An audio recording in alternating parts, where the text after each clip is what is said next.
report tonight? No, ma'am. With that, we'll do the Pledge of Allegiance. I pledge allegiance to the flag of the United States of America and to the republic for which it stands, one nation, under God, indivisible, with liberty and justice for all. Okay, first up tonight we have presentations. Thank you. Appreciate the opportunity to stand back in front of you and kind of give you a year-end report of our activities with our partnership with the We Thrive organization from Hamilton County Public Health. Just as a reminder, we were back here in January. We presented the board. The board approved 2 resolutions. One was to become a partner with the We Thrive organization within public health, and then we also identified a pathway in which we as a community health organization wanted to move forward, and that was in the area of community health with a specific track of the heroin and opiate problem that we're all facing regionally. This evening with me is Ms. Emily Randolph. She's from our Human Resource Department. She also represents the group. Ms. Kimberly Chelf from Hamilton County Public Health. She is our expert liaison through public health, and our We Thrive representative, Lieutenant Sharp, from the police department is engaged with us. We have fire members, Captain Will Mueller, the Northwest Local School District, their nursing coordinator, Ms. Pauletta Crowley. We have recovery advocacy groups. We have local media involved. Mr. Dieters has participated with us to represent the leadership here, and we have individuals that have come from a lot of different communities that are trying to learn what to do to address this issue regionally. We've got them from Ross Township, we've got them from Green Township, because they want to join us. We were at a point where we had 21 folks within this group sitting around the table trying to decide what's the best pathway to address the heroin and opiate problem. Again, at the time of its creation, our focus was specifically on the heroin and the opioid problem. One of the benefits of having the county participate with us, public health, was that they have all the data. They have all the statistics relative to the issues that we identified as problems, most specifically, and they presented this earlier in the year, probably in March, a look back from 2008 to 2012, looked at our overdoses, looked at our mortality rate, smoking, infant mortality, HIV, hepatitis C, all these kind of things, and they gave us a 4-year window. But we asked them most recently to give us an update in some specific areas. One was falls, because we've since added fall prevention to our project, because for our EMS folks, that is the #1 run that our fire and EMS service responds to. And we want to be proactive in that and create a system that we can reduce those things.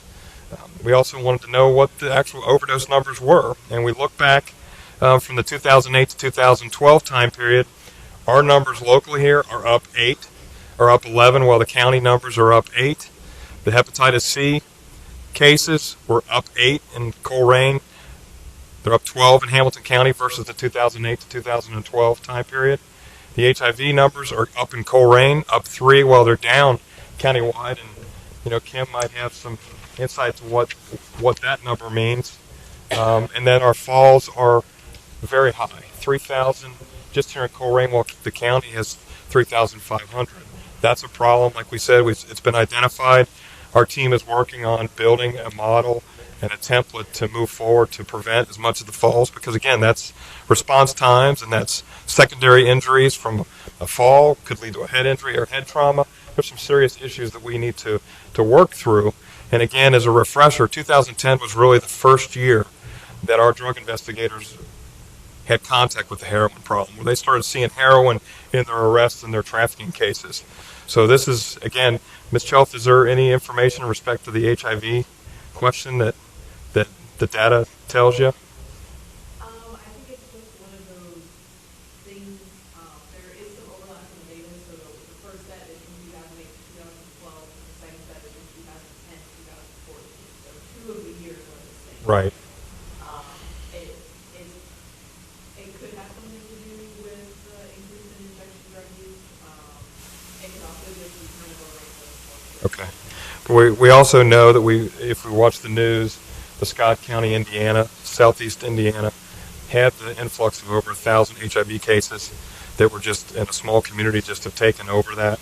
We also know that a couple counties north of us, there's been a report of a similar type of problem that's been identified, and they're working through with the infectious diseases issue with the HIV and the Hep C. So we're aware of that, and we want to work towards that. Again, what are we doing here as a partnership? Well, they provide us an action and strategic planning document. We have an action plan that we're working towards. The public health, the overdose, the falls, the bloodborne infectious disease research, that is something that they are able to extrapolate from all the data from our EMS runs, our hospital, all those things that give us information to allow us to deal with what's the reality versus what's the perception. Do we have a problem, or do the numbers justify that, and how are we working towards that? And then they have the resources and a heck of a lot more experience when you're talking about public health and public health planning and putting forward that action plan than we do. We're concerned leaders within the community, we're caring individuals. These folks, this is their job, this is their profession. They give us some direction to make sure we stay on task. Some of the things we did specifically, we created the heroin and opiate team. We conducted this community health assessment, and again, we got the results earlier and we had a follow-up. We're in the process of preparing our community health plan. We held a public forum in February to talk specifically about the heroin and the opiate epidemic. Had over 150 people in Clippard Instruments in the basement. We've been on Waycross Television talking about it. What's the problem? What are we doing here? We participate in the Ohio Attorney General's Prescription Awareness Month efforts, meaning we distributed flyers. We wanted people to be aware that if you've got them, you need to get rid of them. We advertised our drug box through social media, and I don't have the exact numbers, but based on the kind of frequency that I was getting from Jerry, from the property room, it's our numbers. He was emptying that drug box almost daily compared to what he was doing before, because people were bringing them in. They were getting the message, and we were getting a lot of weight. We probably have more than 500 pounds of prescription medications that we've taken into that drug box since October of 2012 when we got it. So we know it's working. But that was the focus of that effort specifically. We had a public safety day. We included a We Thrive education and resource table so that people could get to know what does We Thrive mean and how as a community can we get this done. We've trained our police officers in the use of Narcan. We've been carrying it now for almost a month. We've had one life saved with the officer responding to the scene and saving the life with the use of Narcan before the arrival of the EMS.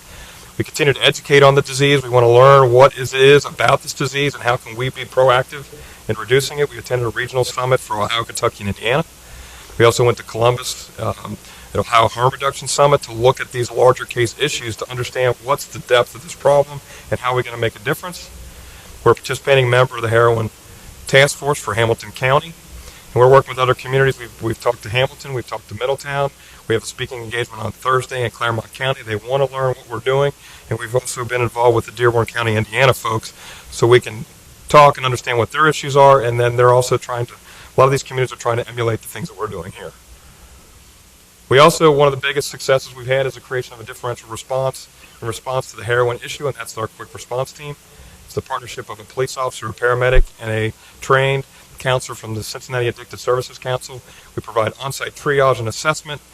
Since we've been involved in this, since July of 15, and have we gotten to folks within 5 days, that's the window for us that we've identified, that 70% of the folks that we were made contact with are in treatment, in residency treatment or outpatient treatment, and we're having success. We also provide a follow-up response and availability to those folks. The calls from the folks in care to our addictive services professionals are pretty significant, but we're making a difference. We're impacting families. We've hosted family counseling. We started that, and the families that are involved in that are greatly appreciative of the experts from Cincinnati Addictive Services Council.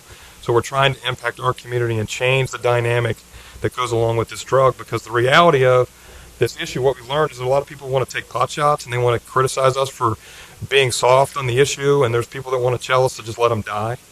But the reality is these people they commit crime. And if I can take a heroin user and get them rehabilitated and moving toward recovery, then they're tax-paying, working citizens, and they're not breaking into their neighbor's house. They're not stealing from the local store. They're not giving their family and causing family issues, and they're back into a normal society, and they're a productive citizen, because those are pieces that we're learning. Those people are out there, and we're getting feedback from them pretty regularly. We've had a couple phone calls, a few contacts that said, thank you for saving my life, which totally justifies the work that we're doing.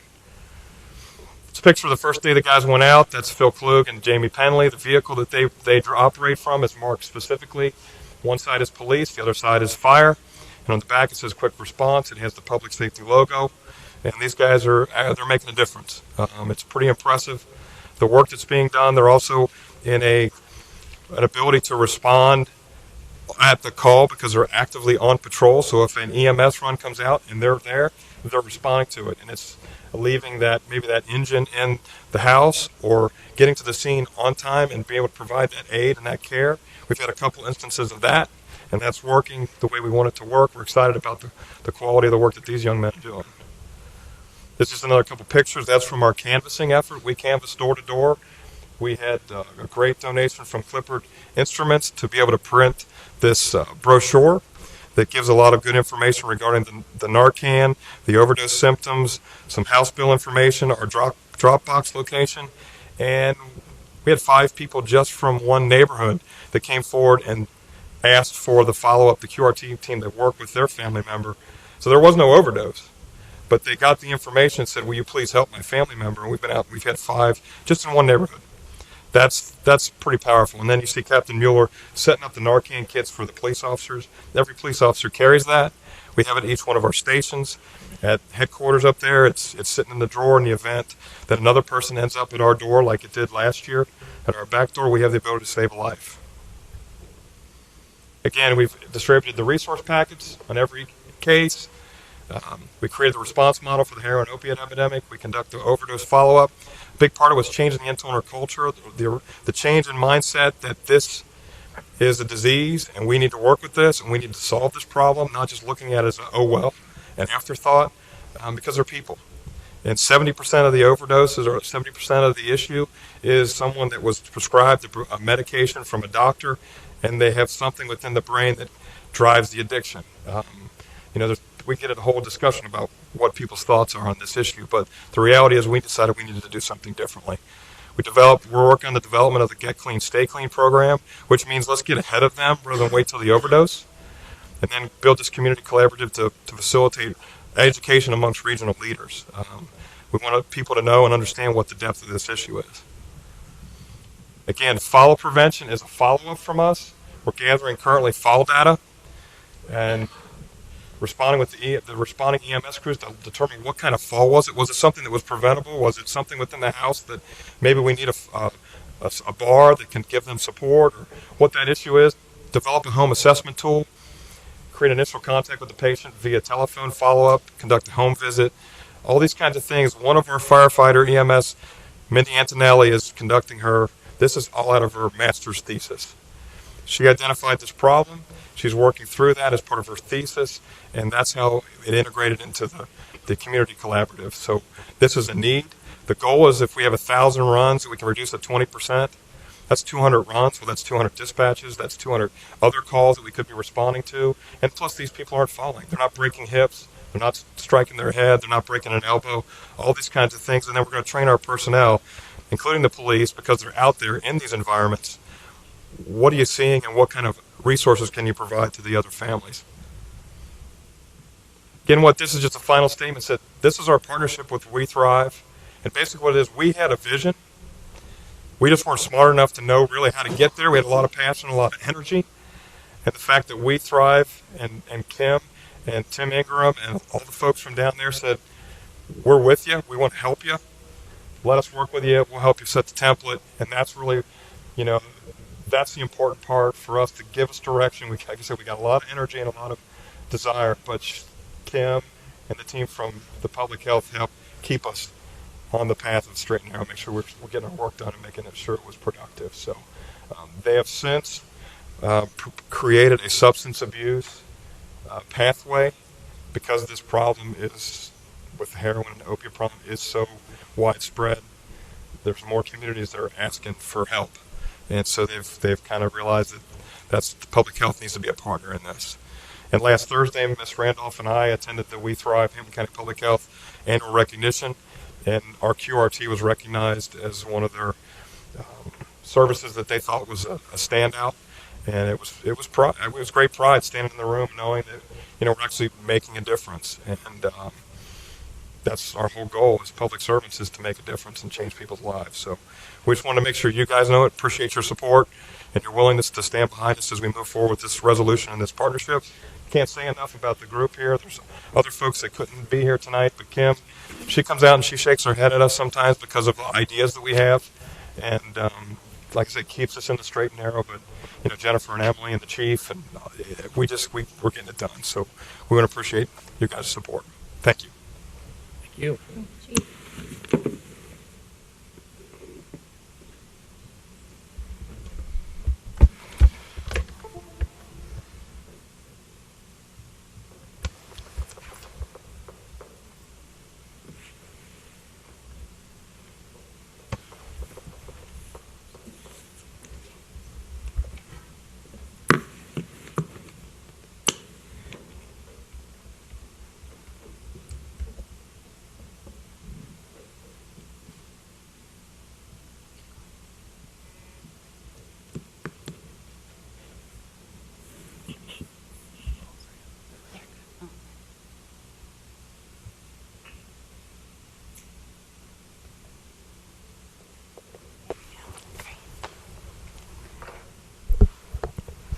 Hi, thank you for having us tonight. Tonight I have with me Jennifer Sharp, who is our Vice President of the Summer Events Committee, and myself, Emily Randolph, who serves as the Secretary. The Summer Events Committee was established in 2007 rather, and in December of 2014 we elected new board members. Tawana Moulter serves as our president, and Cindy Rottert is our treasurer, who serves from Cincinnati Savings and Loan. The Summer Events Committee conducts a minimum of 10 meetings to prepare for the annual Taste of Colerain. In addition to the executive board, there's 12 additional Colerain Township employees and 6 community volunteers. Definitely not inclusive of the total, which is 55 volunteers needed to make this event successful. The Summer Events Committee is responsible for collecting all revenue and paying all expenses, excluding township labor costs, which you can see at the bottom of this slide here is approximately $31,200 a year in labor costs and set up for organization of the meeting, of the event, set up, tear down, clean up, working the event, and then of course our police and fire protection. The financial comparison shows a decrease in the profit from 2015 to 2015. Not only is there a decrease in the profit, there is also a decrease in sponsorship and vendor participation. The current cash balance in our account is $37,472. As we plan for 2016, the committee discussed eliminating the Taste of Colerain and hosting a summer event on the weekend of July 4th. The majority of the committee members present at the wrap-up meeting in November voted to host both events with a recommendation to not change the 2-day Colerain Taste, the Taste of Colerain event, and host the 4th of July event on a much smaller scale than in years past. One option is for the 4th of July event to include a larger fireworks show and not display a fireworks show at the Taste of Colerain. Previous data supports the total cost to conduct this one-day event is $47,000, not including additional volunteers and the staff time that would be needed to put off this event. In 2014, there was a decision made to scale down the fireworks show at the Taste of Colerain, an effort to reduce the costs and help with crowd control exiting the event. We were successful with both of those. We've run the average fireworks show about $5,000 at the event, and it's definitely helped assist the police with the crowd control exiting the event. To move forward with the 4th of July event, if it's decided, a decision will be needed by the end of the year in order for the fireworks to be secured. Rozzy places their order in January, and so in order for them to come over in the crates on the ship, it has to be ordered by the end of the year. So with any event, there's always challenges and opportunities. At the 2015 wrap-up meeting in November, the committee identified the following. The challenges were generating enough revenue to offset additional costs for a one-day event, securing food vendors for a one-day event, shutting down Springdale Road, adequate staffing, and additional staffing costs, of course, utilizing township employees. There were some opportunities also discussed, which include inviting other vendors such as arts and crafts, jewelry, etc., so expanding just the food vendors. Improve the layout of the event and look at tents and the opportunities to kind of revamp some of that. Larger variety of food choices to lessen the competition. We've had some wonderful food vendors in the past, but some of them offer duplicate menu choices and items. There is going to be an expense that will incur in 2016. We do need to rewire the electrical boxes, which is approximately $3,500. We haven't gotten the final quote in for that yet. We had several power outages at this year's event.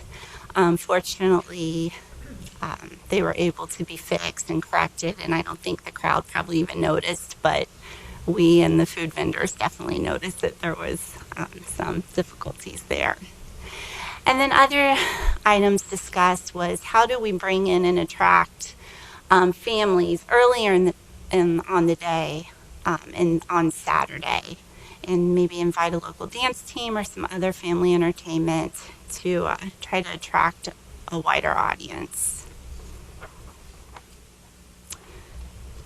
Due to the longevity of the event, the recommendation is for the 27th annual event to remain the Taste of Colerain. Planning is underway for the 2016 event, which is scheduled for Friday, August 12th and Saturday, August 13th. The next scheduled committee meeting will be in January. The committee welcomes new volunteers, and if anyone is interested, they can contact Tawana Moulter or myself, Emily Randolph, at the email there provided. On behalf of the Summer Events Committee and Executive Board, we would like to thank you, Colerain Township Board of Trustees, for providing staff with the opportunity to take from their professional schedules in making this event successful. All volunteers and staff, it takes a community to work together, and without your dedication to the township, the 26th annual Taste of Colerain would not have been successful. And of course, the Colerain Township Police Department.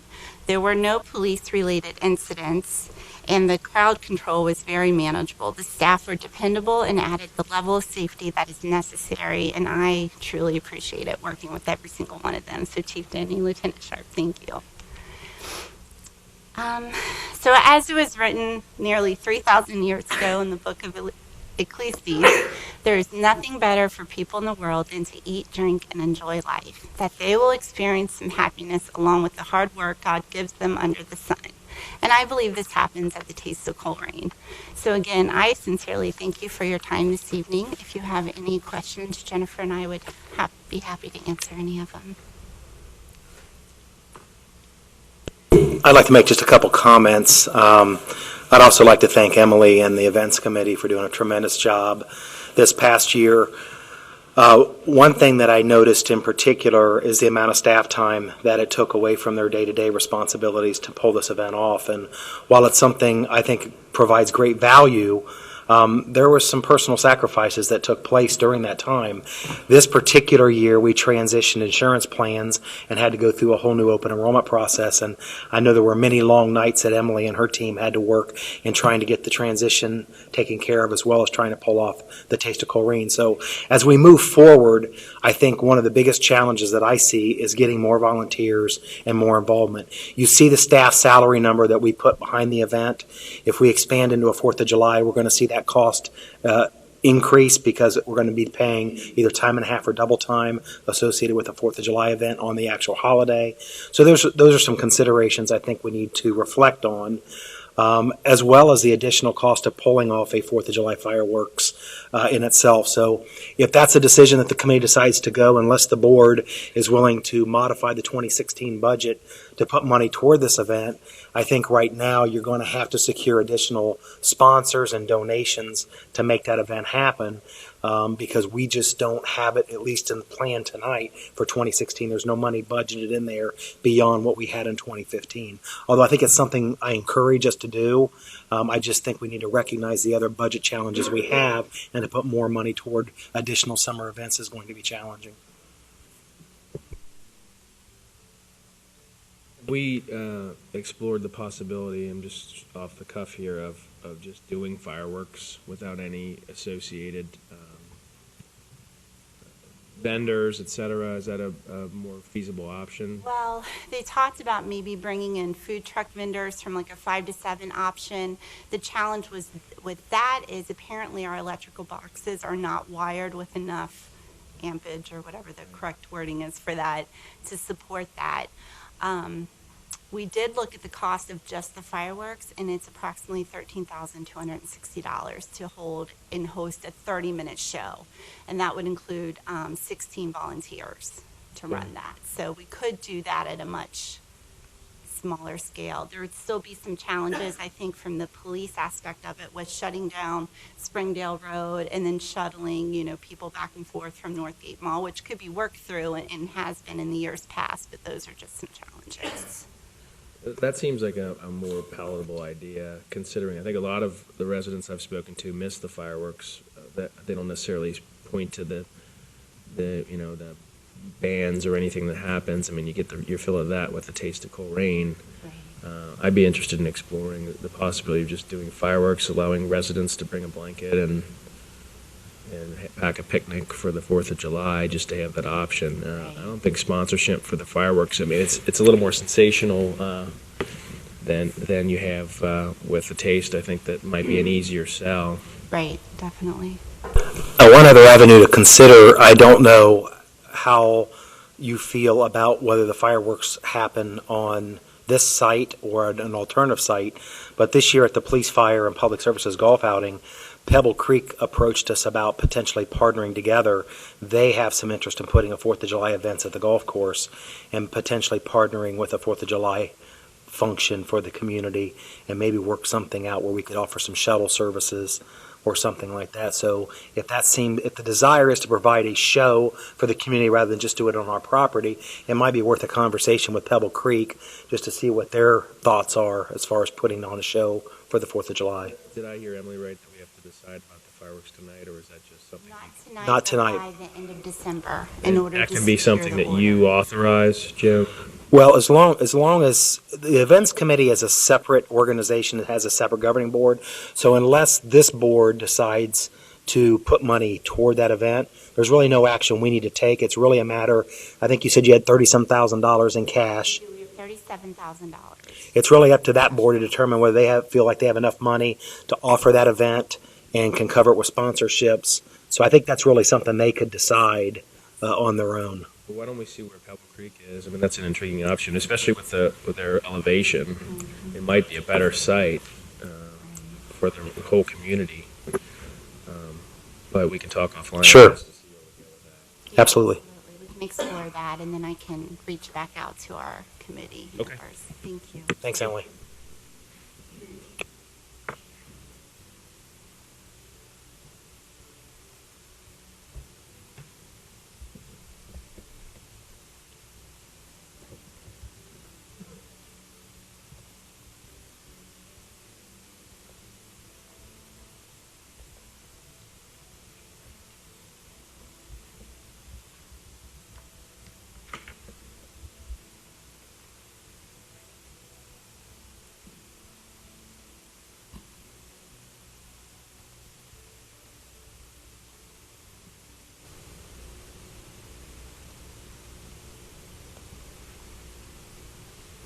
Okay, I'm going to take a little bit of time to present the road and funding strategy as we look at some decisions possibly tonight with regards to a levy.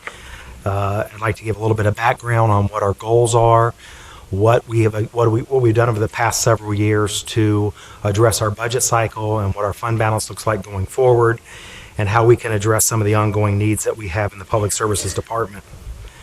I think as we look at a road and funding strategy, historically, we have had a strategy. Unfortunately, it's been a reactionary strategy. And I think it's important to recognize that if we're going to ask our community for support moving forward, we need to have a proactive strategy on how we're going to address those funds and how we're going to earmark that to move the needle within this community to resurrect some of our public infrastructure challenges. So our goals from a road perspective is to provide a reliable infrastructure system to facilitate public safety, commerce, and public convenience, and to preserve our neighborhoods, property values, community, and our quality of life. So some of the tools that we utilize to evaluate that is our computerized pavement management system, also known as micropaver. I'm not going to get into the weeds as far as how the program works, but basically it was developed by the U.S. Army Corps of Engineers. It's recommended and promoted by the American Public Works Association, and it's been implemented in Colerain Township since 1989. This micropaver system is a database that contains all the township streets and collected field inspection data. Micropaver provides a rating for each street known as a pavement condition index. And the ratings are from 0, which would be a failed condition, to 100, which would be considered a good condition. And then it produces a report with a rating for each street. And at any given time, I can go to the Public Works Director and ask for a copy of this printout, and based on the data that's in that system, it'll generate a report. Now, we just don't take that report at face value. There's actually an assessment that's done to determine and make some decisions with regards to the steps in deciding which roads would be addressed. So we obtain the PCI report from micropaver, and then our qualified public service personnel evaluates each street for the condition and needs. This provides us an objective condition report and current actual condition evaluation. In addition, our maintenance road workers are interviewed to obtain feedback on streets that have high maintenance issues or ongoing problems. We also review maintenance history of the pavement and also resident complaints.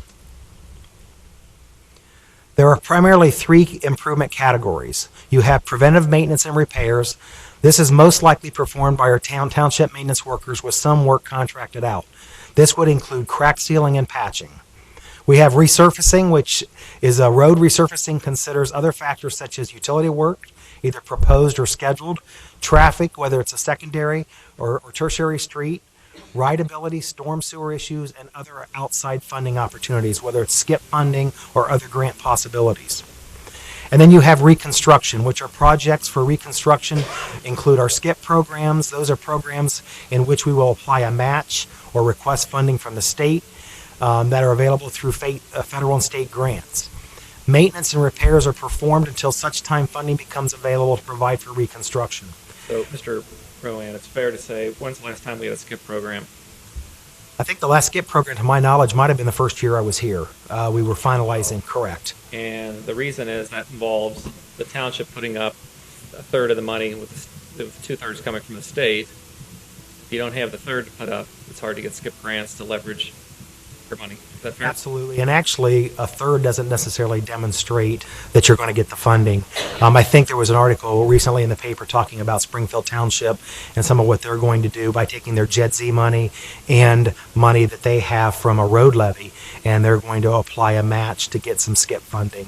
And when I talked to Mr. Lang previously about skip funding, if we truly want to increase the probability that we're going to get funding, we need to pledge about 50% match. You may get it at 30, but you got a much higher probability at 50. The last skip grant that we applied for, I believe we did 11% and did not receive funding. Is it also fair to say that we're really not outsourcing much at all right now in terms of, getting bids on anything? It's mostly our own staff patching and sealing and the like. For the most part. In 2015, we did earmark, as part of permanent appropriations, $375,000 for minimal road improvements, and we're doing Phil Knoll. And then we also have our community development block grant money, which provides $100,000 or $200,000 over a period of time to do some of our lower economic areas within the township, but a very minimal investment. So this is just an illustration of what the PCI condition index looks like, and I'd just like to point out that, once again, 100 is good, 0 is failed, and I'd just like to point out that 40 number as being poor or very poor, and I'm going to come back to that in a few minutes, but that 40 number is going to stick out here later in the presentation, and I think it's important to recognize that 40 is not a good number.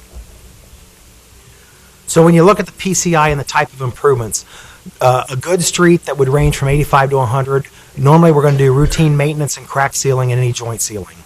A satisfactory street is going to rate 70 to 85. You're going to do crack and joint sealing and surface treating.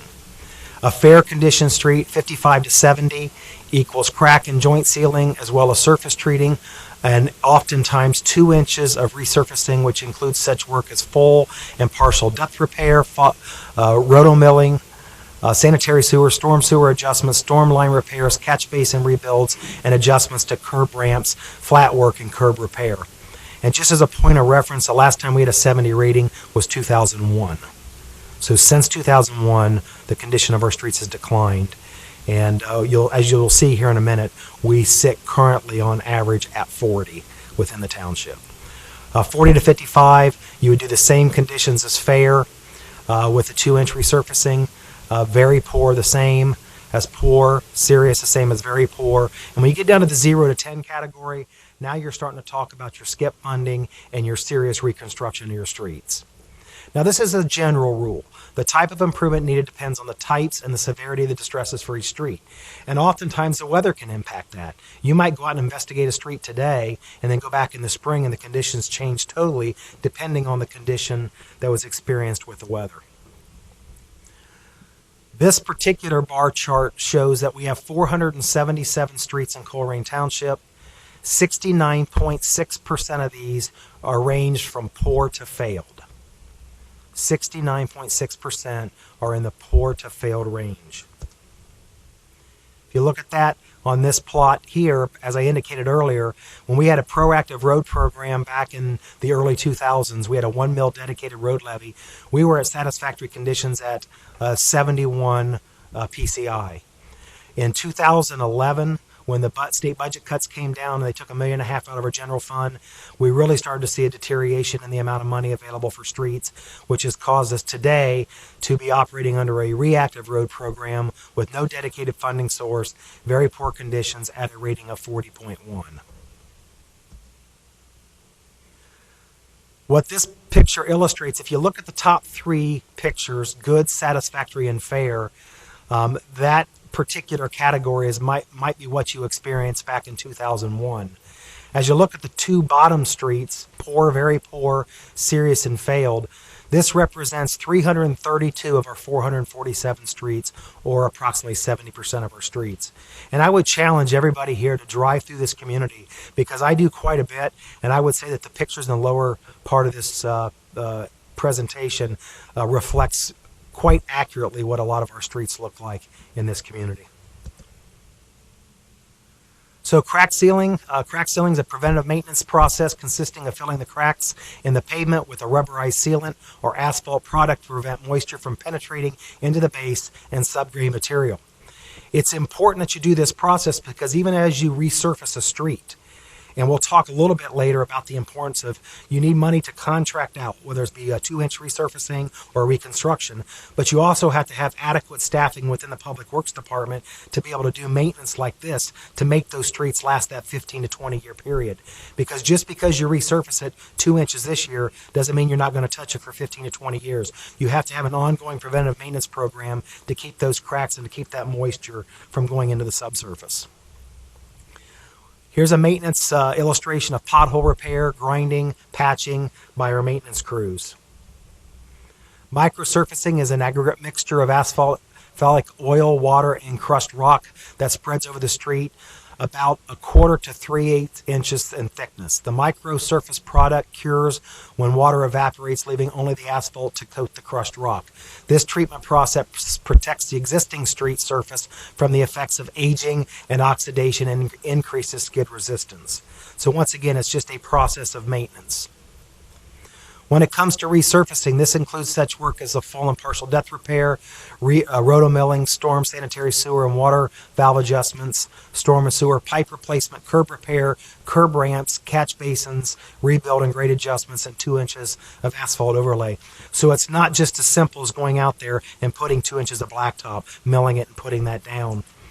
And I know I've mentioned numerous times when I talk about public infrastructure, you may hear me mention sidewalks and aprons. Sidewalks and aprons are not a responsibility of township government. It's really a responsibility of the homeowner. However, if we're truly going to make a difference in our neighborhoods and we need to fix these sidewalks so that we don't have trips and falls in our community and we provide a safe place for our residents, if we have a funding source that when we go into a neighborhood and we do this, we meet and we engage that homeowner and come up with a plan for them to fix their sidewalks and their aprons. If they have the ability to do that, fine. If not, we have a vehicle within the law to make that happen and then reassess that. Unfortunately, right now, as we look at the deterioration going on in the township, we're not taking an aggressive approach on our sidewalks and curbs and aprons, quite frankly, because we don't have a funding source to address our public infrastructure. But at some point, we need to have that conversation and recognize that that is a responsibility of the homeowner. But if it doesn't get fixed, we need to have a funding source to be able to fix it and then later recoup that money from the resident. And street reconstruction, this is the most expensive. This is what Mr. Ritter talked about a few moments ago when we go apply for matching funds from the state of Ohio, where they basically take the street completely back down to dirt and they resurface it from bottom up. So as you think about the road strategy, a lot of the reasons as to why we're here today in a reactionary state is because of the funding challenges that we've had. And we've been in the process of dealing with the funding strategy for multiple years in trying to achieve fiscal responsibility and financial balance. So when you think about a parade of horribles, I think it goes back to 2001 when that 1 mil dedicated road levy failed. And at that point in time, it was determined that they felt a 2 mil levy was necessary to address the public infrastructure. It failed, and they never returned for a road levy during that time frame other than the Jet Z in 2014. In 2008, 2009, during the Great Recession, we saw a steep decline in property values, which ultimately impacted the amount of revenue coming into the township.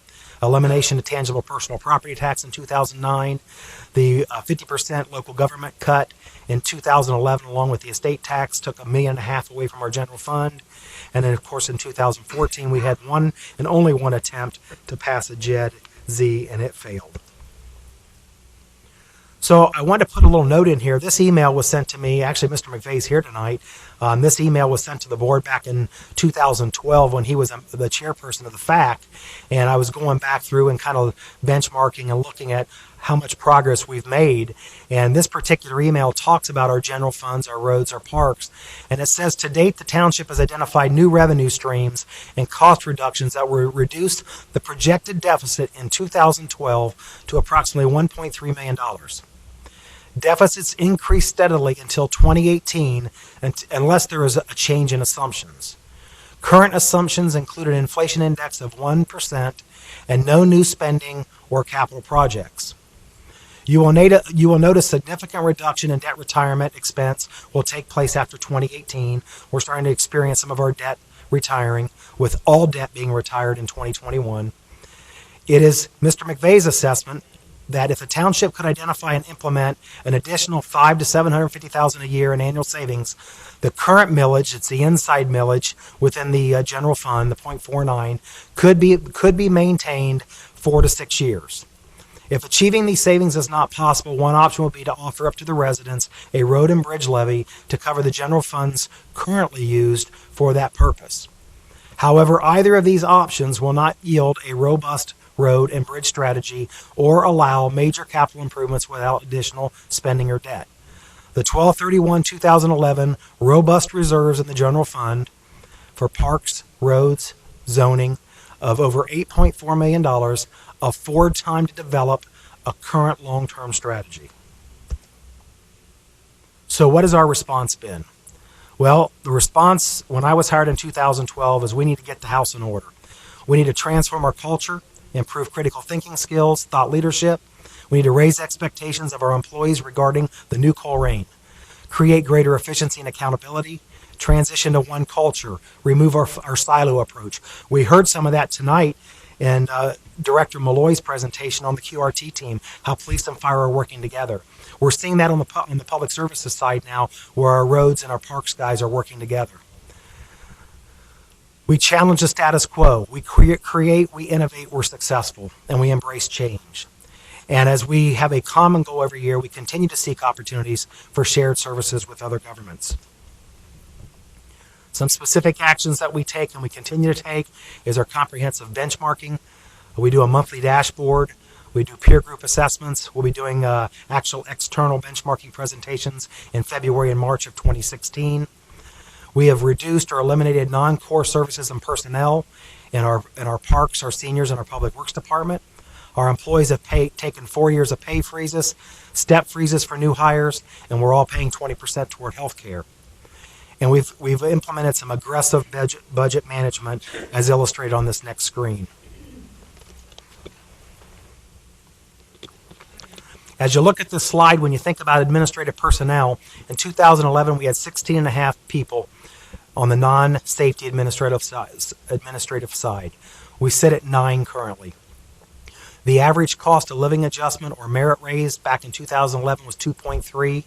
In 2015, it was 0.92, and that's because the fire department in 2015 received a pay freeze because they took a freeze in one other year.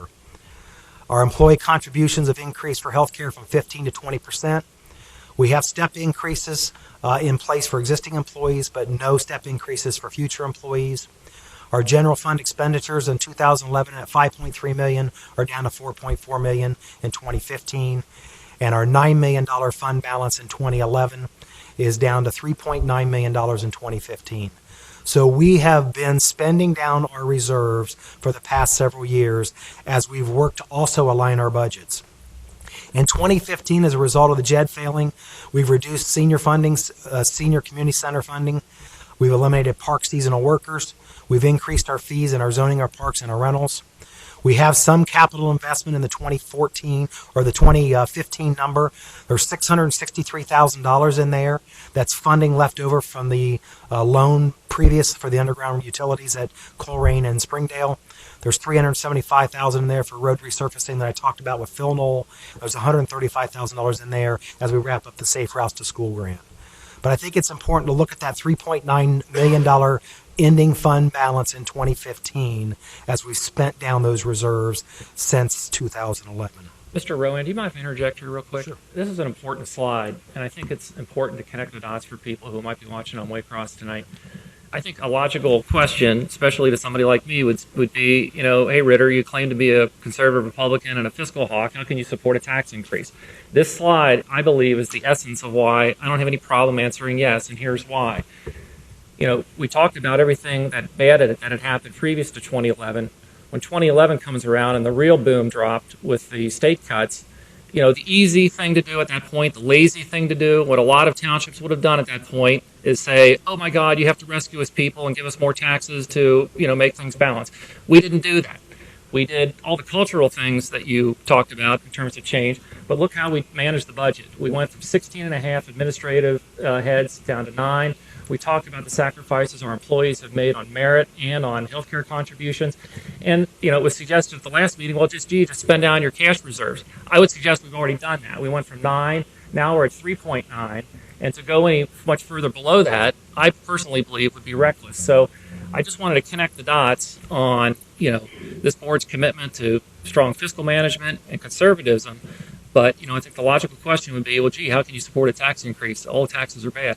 Well, I wouldn't disagree with some of that, but in a township situation, we're funded by property taxes. And we talked about the JED failing. I don't even want to talk about that anymore. It's water under the bridge. But, property taxes, unfortunately, are the only avenue left. And so the reason I don't have any problem, going to the people at this point in 2016 is because we've taken all these cuts. We've cut to the bone. And at this point, I think the people at least deserve a chance to say yes or no. What kind of quality streets do we want? What kind of quality parks do we want? So we have made the necessary choices to at least give the people that choice. And if they vote it down, that's fine. We'll live with the result of that. But I just thought this is an important slide. It's kind of the essence, I believe, of the story we're trying to tell here. of taking our own medicine, making a lot of changes, and using taxes as a last resort, not as a first resort. Absolutely. Well, when you think about fiscal sustainability, one of the things that Mr. McVeigh pointed out in that email was the deficits increase steadily until 2018 unless there's a change in assumptions. And I think we just spoke to some of the changes in those assumptions. And if you look at the bottom line that's highlighted in that box, our balance of cuts and strategic investments has stabilized our fund balance within our general fund. So in 2016, we're projected to end the year at $3,079,000. And part of that is because we have strategically decided to include in the 2016 budget $1 million investment in roads out of that fund balance. I'm also proposing on this slide that we do the same thing next year, even on top of a levy if it passes, to spend another $1 million to try to catch up on some of what we're dealing with out there. But with that said, our long-term projection through 2022 is we've been able to achieve the cuts and the reduction of that deficit to be able to sustain that fund balance to the point that in 2022, when the debt retires, with the assumptions we've had illustrated here, we're still going to be at around a $4.5 million general fund budget in 2022. Now, that does not include spending any money on capital beyond 2016 and 2017 as forecasted on this slide. So we talk about proactive fiscal management, the cost reductions to our general fund, our parks, our community center, our roads, the strategic utilization of general fund balance, grant funding. We've done what we've done what we had to do with SCIP and CDBG. We continue to lobby the state for more money. I just had a conversation a couple weeks ago with Representative Blessing's office with regards to the capital bill and trying to put more money into townships for capital spending. If you don't want to give us money to operate, that's fine. Give us money for capital so we can put it in our public infrastructure. And of course, we talked about the Jet Z failure. Now, I want to shift gears for a minute because we've been talking a lot about the general fund alignment. The general fund has been what has been used to fill the gap with the lost revenue from the road levy and the lost $1.5 million in the cuts. But there's another side of this picture as you think about our public services department and what it takes to operate 113 road miles, the maintenance, the salt applications, the catch basins, the culvert repairs, all the maintenance that goes into that. We've had significant reductions in staff. We're holding 2 to 3 places right now in the budget to reinstate if we have a funding source. I get lobbied every day from my employees saying I don't have enough people to address the crack sealing and the patching that needs to be done in this township. But I'm not willing to earmark permanent dollars right now because I don't have a funding source. We need a funding source because, as this slide illustrates, not putting any more money beyond what I just talked about from the general fund into capital, we cannot even operate our public services department without getting back into that $4.5 million general fund to even sustain our operations department for public works. And these are the people that are going to run your snow routes. They're going to be the ones to clean your streets, to patch your streets, and seal your streets. So if we can't come up with a solution, a long-term sustainable solution, then we've got this problem to deal with, and that's with not bringing back all the staff that we really need to operate that department. So when I think about investing in our future, in 2016, the budget that that I'm recommending approval tonight for temporary appropriations includes a reinstatement of our seasonal workers for our parks. You know, last year we cut a significant amount of labor out of our parks, and as a result of that, our community noticed. They complained a lot about the condition. I wasn't happy. It's not best in class, and I'm asking you to reinstate that on good faith for one more year in hopes that our community is going to do the right thing and support us in this area. We're going to return our field rentals to the 2014 levels. I'm still going to have a meeting with the Colerain Athletic Association next week, as well as the Gross Spec Association with regards to the little cards. Not sure what's going to happen there yet, but regardless, I'm still recommending that those field rentals return to 2014 levels. And I'm recommending that our parks remain open. I have never advocated that they close. However, at some point in time, we may have to have that conversation if we can't find funding on how we're going to sustain the park system we have. Our senior center, I think if you were to ask the seniors in this community, that's a tremendous value for them. We've partnered with the YMCA. You have a contract before you tonight to extend that contract for 2 years. It has a 30-day cancellation clause if we have to cancel it, but they've done a tremendous job growing membership. That's a value to our senior population. While I'm not necessarily advocating that this levy put more dollars into the senior center, what I am saying is that the money that they receive right now in rental income is sustaining their programs. If we cannot find a funding source to address our parks and our roads, that's going to be a funding source that we will have to reconsider reallocating to another purpose. And at the end of the day, that senior center is at risk. And I hope that we can get past that, because I think it does provide tremendous value to this community. Our roads, we need to have a significant investment in our public infrastructure, our streets, our curbs, our gutters, our sidewalks. We need to retain and reinstate critical maintenance workers necessary to perform the ongoing maintenance of our streets and snow removal. We have to budget for reasonable capital replacement. We have aging dump trucks and tractors. I had a request this year to replace some trucks and tractors and excavators, and I said no to it because, once again, I don't have a permanent solution. But it's staying in the forecast, and we're looking at that long term, so if we find a solution, we can allocate it for that purpose. And of course, we want to maintain our budgets for salt. We've heard of communities where they're not putting salt down, they're putting sand down. We know what that does to our streets and our communities and our neighborhoods, and we don't want that. So, achieving best in class. I believe to achieve best in class, we need to consider a 2 mil levy as presented tonight that would generate approximately $2.1 million in annual revenue for our parks and our roads. $1.5 million of that I'm suggesting we earmark for road resurfacing, and that would generate approximately 3.34 miles a year at $448,800 a mile. Now, I will tell you that that is an estimate that Mr. Lang provided me, but I will also commit to you that our goal, and we've already reached out to other townships and municipalities within this Hamilton County area about joining together and going to bid for a much larger magnitude of street repair in an effort to drive down the cost of that bid program. That's very difficult to do on a reactionary basis. When we don't spend money for salt and we free up $200,000 or $300,000 for road repairs, it's hard to get in on those bid packages because oftentimes they're working a year in advance to put together the specs, go to bid, apply for SCIP funding. So if we can earmark $1.5 million of that levy specifically for roads, then I believe that's going to allow us to at least to get 3.34 miles a year. The funding necessary to maintain 113 road miles, if you look at a 20-year life, and I think that's even pushing it, because really roads last between 15 and 20 years if you can maintain them.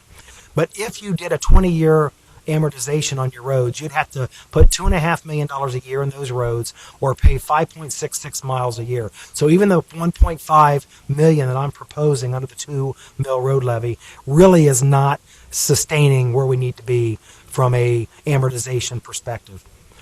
If you think about it over a 15-year period, it would be a $3.4 million annual investment or 7.55 road miles per year.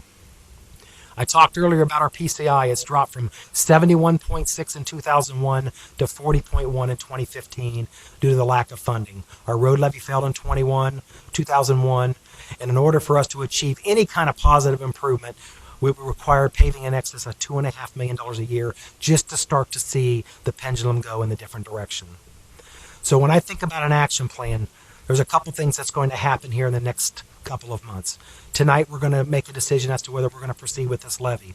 We have a public hearing next week on a potential litigation settlement that could generate some additional funding. I would suggest that if you want to achieve best in class, you look at an action plan that's going to take $1.5 million from this 2 mil levy and possibly take $1.75 million should you decide to end this litigation and take the settlement proposed by Rumpke. As a result, you can put $3.25 million a year into our roads and pay 7.25 miles a year and start to see that needle move. The other option to consider would be to take $1.5 million from the 2 mil levy, take a smaller amount from a potential settlement, and then go ahead and leverage some debt in this low interest rate environment and take that $7.5 million in bonds and take part of that settlement to repay that debt over a 15-year period. But that would allow you to infuse a significant amount of capital immediately in your streets and start to see vast improvement, resulting in $7.5 million that can be used for skip match, to do a lot of your worst streets, or even resurfacing. So that's a possible action plan. Now, we just didn't wake up today and just put this presentation together. There's been a lot of steps that's taken place to get us here. We had a community outreach meeting, a focus group that was open for the community. We had an excess of 75 people there. And we really kind of to hone in on what the right decision is. And you can imagine that opinions fly in those meetings as far as what the right solution is. But the top 2 categories that receive the most votes are listed here. Look for opportunities to sell naming rights for your parks and your fields. I think that's a great suggestion. We'll consider that, see what we can do. It's not going to generate the kind of capital you need to be able to do the things we need. It's not like we're going to sign a lifetime agreement with Nike for $300 million like LeBron James just did, or that would solve all of our problems. We need to continue to seek volunteers. We talk about volunteers all the time, whether it's in our parks, whether it's the Citizens Fire Academy, Citizens Police Academy, the Colerain Community Association, our Summer Events Committee. There's always work to be done with volunteers. A suggestion was made to consider subcontracting snow removal. That's a collective bargaining issue. It's something we did look at a couple years ago. Actually, we received no bids, quite frankly, on it. But that's a collective bargaining issue that would have to be dealt with at the table. And it's not that I'm dismissing it. It's a challenge that we'd have to look at. And there's no guarantee that's going to generate the savings. To have the dedicated resources you need, if it's going to snow tonight, is that team going to show up to take care of your streets? Look for partnerships for our community center. I talked about the YMCA. That's one partner. There may be others. Consider a combination levy for our parks and our roads. Close the parks. That was suggested. Establish a grassroots campaign. That kind of came on the heels of go for a combination levy, create a grassroots campaign to help educate and get the word out. And the other option is to sell the community center. We also did a community survey, a scientific survey, where we actually asked questions of a representative sample within our community to talk about this question. Would you support a road levy? 56% of those respondents said yes, 24% was undecided, 20% said no. Would you support a parks levy? 53% said yes, 21% undecided, 26% said no. Would you support a levy for the senior center? 49% said yes, 25% undecided, 26% said no. Would you support $70 per year for a $100,000 value, which is what this 2 mil levy would do? 80% said yes, 60% said yes, 22% undecided, 18% said no. It was mentioned at the last meeting that we are the highest township millage within the county. I beg to differ. This slide shows that Colerain is the 3rd highest. I think Mr. Ritter actually stated that at the last board meeting. And even with the passage of this 2 mil levy, we still stay at 3 mills. We still have Delhi and Springfield Township generating more millage than Colerain Township. It's not something that I'm proud of to be the 3rd highest millage community or township in Hamilton County. But the reality of it is, as the 2nd largest township in the state of Ohio, and I've heard it say the 13th largest city if we were a city, we have a lot of challenges. We have a lot of challenges in our public safety, delivering that service, the expectations of our community. We have a robust park system, and we have 113 road miles. And I would also state that this levy has a little bit of something for everybody. It's going to provide funding. It's going to protect funding for the seniors so that we don't divert that money for another purpose. It's going to keep our workers in our parks so that we have a robust park system. And it's going to fix our public infrastructure. And I would even advocate that if the funding is there, that we partner with Hamilton County and we put skip dollars toward our county roads, because we have residents that live on county roads. East Miami River Road, as an example, needs to have some work done to it. So if we can have some positive funding and we can allocate or partner with the county, maybe we don't give 30 or 50%, but maybe we could put 10% match with the county's funding and get some county road funding because they're part of this community as well. Throw in before you leave the slide, Yes. I think it's also fair to say some of those townships that are beneath us on millage, a lot of that is driven, I would argue most of it is driven by the fact that several of them tipped their residential property in the 90s and have a capital funding source there that we don't have, unfortunately. Fair? That's correct. Apples and oranges to a certain extent. If anybody doubts that the previous slide is accurate, I would ask that you consider contacting the Hamilton County Auditor's Office. This is the document that they provided me, and that's the information that I pulled to do that comparison of our Hamilton County townships. So what's the cost to residents? We talked about the 2 mil would generate $2.1 million. I'm recommending $1.5 million of that go for road resurfacing. The cost to the owner of a $100,000 home is going to be $70 a year. And I would just ask that you consider this. I'm not saying that an additional tax is something that I expect people to get excited about, but I think it's important to note that we've taken steps to try to reduce costs to our residents. And as controversial as it may be with some, the waste and recycling contract that this board has agreed to implement effective April 1, on average, is going to save $54.24 per household. On top of that, you saw the Northwest School Levy pass that's going to reduce 0.7 of a mil. That's going to generate a $24.50 savings per $100,000 house. So when you think of those that might struggle with additional taxes that are at that $100,000 value, I would argue that yes, it will increase $70 a year, but there have been steps taken by both the township and the school district to lower costs in other areas in an attempt to make it budget neutral for your household. And with that, I would just entertain any questions that the board may have. Well put together presentation, connected a lot of dots, and now the question is getting the facts and the reality communicated to our residents. So it's all about dealing with facts and reality versus, demagoguery and, red herrings and factoids. So thank you again. Yeah, thanks, Jim. I think what we probably didn't see tonight is this has probably been years, and since you've become our administrator, this process began, and the first major step was making our government accountable, making us run like a business so that we could come to the voters with these choices. And I think Trustee Ritter said it well. I mean, we've got our house in order to the extent that I don't think we have anything to be ashamed of going to the voters and saying, what do you want now? From top to bottom, I think that you look at the stark cuts and the efficiencies, which I think we should be highlighted, that have made us get in the position where we can come to the voters with this request. It'll be interesting to see what the response is, and I open myself up, and the board does as always, to continue to have the discussion with the residents. I do like the fact that if the board does decide to put this on the ballot, it'll be a presidential election, primary in March, which generally is more representative of the community. Say what you will. I mean, we've had these very small turnouts in certain areas that may not necessarily indicate what the overall desires are of our neighbors. So I do think that that's also a positive in the timing of this. Good work, Jim.